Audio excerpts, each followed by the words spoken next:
हर हर महादेव, जय श्री राम, राधे राधे। संस्कृति YouTube channel पर आपका हार्दिक स्वागत है। अगर आपको हमारी वीडियोस अच्छी लगती हैं तो हमारे चैनल को सब्सक्राइब करना ना भूलें और हमारी यूट्यूब फैमिली का हिस्सा ज़रूर बनें।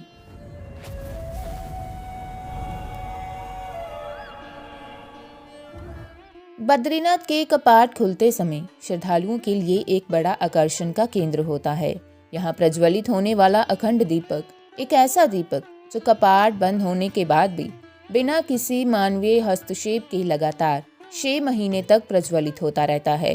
कपाट खुलते समय भगवान बद्री विशाल के वैग्रे यानी मूर्ति में लगा हुआ घी एकदम पिघला हुआ रहता है, जबकि यहाँ का तापमान कई बार शून्य से भी नीचे चला जाता है। ऐसा क्यों होता है, आइए जानते हैं इस वीडियो के माध्यम से। एक सामान्य रूप से बद्रीनाथ के कपाट मई में खुलते हैं और फिर अक्टूबर नवंबर में बंद हो जाते हैं। बद्रीनाथ का मंदिर शीतकाल में लगभग 6 महीने तक बंद रहता है। ये वे समय है जब बद्रीनाथ क्षेत्र में कई फीट बर्फ पड़ जाती है।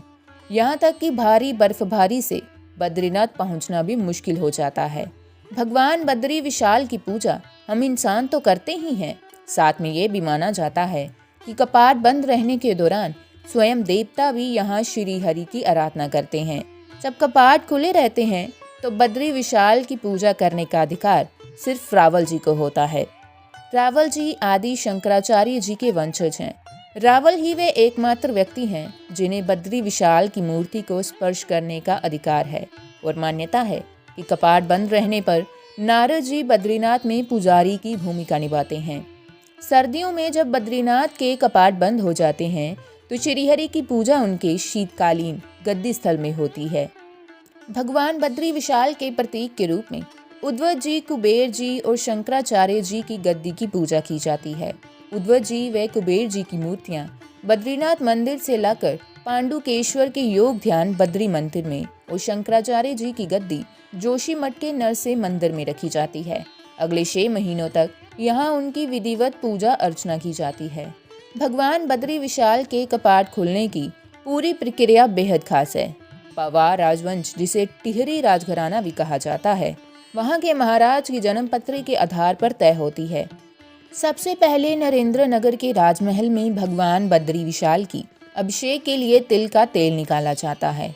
ये तेल एक घड़े में रखकर सीमा के नजदीक डिम्मर गांव में पहुंचता है।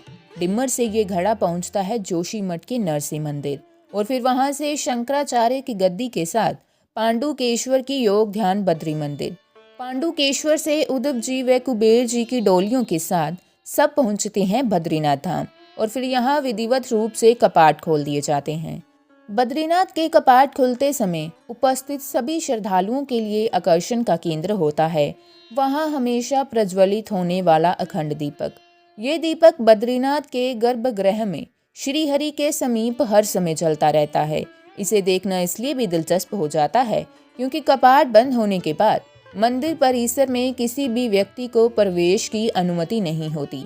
प्रशासन की उपस्थिति में मंदिर के सभी दरवाजों पर ताले लगा दिए जाते हैं। लोक मान्यता है कि कपाट खुलते समय हमेशा यह दीपक जलता हुआ ही मिलता है। श्रद्धालु इसे श्री हरि का चमत्कार ही मानते हैं और उनके अनुसार इससे उस धारणा को और अधिक बल मिलता है जिसमें कपाट बंद रहने के दौरान बद्रीनाथ की पूजा देवताओं द्वारा किए जाने की बात कही गई है।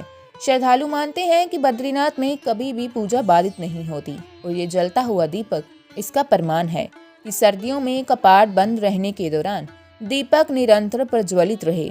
इसके लिए कोई विशेष व्यवस्था नहीं की जाती।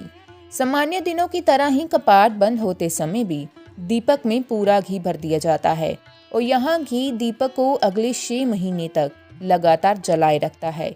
मान्यता है कि श्री हरि की इच्छा के बिना ऐसा चमत्कार होना संभव ही नहीं है। तो दोस्तों, आज की हमारी बद्रीनाथ की ये अद्भुत कथा यहीं समाप्त होती है। अगर आपको वीडियो अच्छी लगी हो तो वीडियो को लाइक करना ना भूलें और हमारे चैनल को सब्सक्राइब अवश्य करें। मिलते हैं अगली वीडियो में, तब तक के लिए धन्यवाद।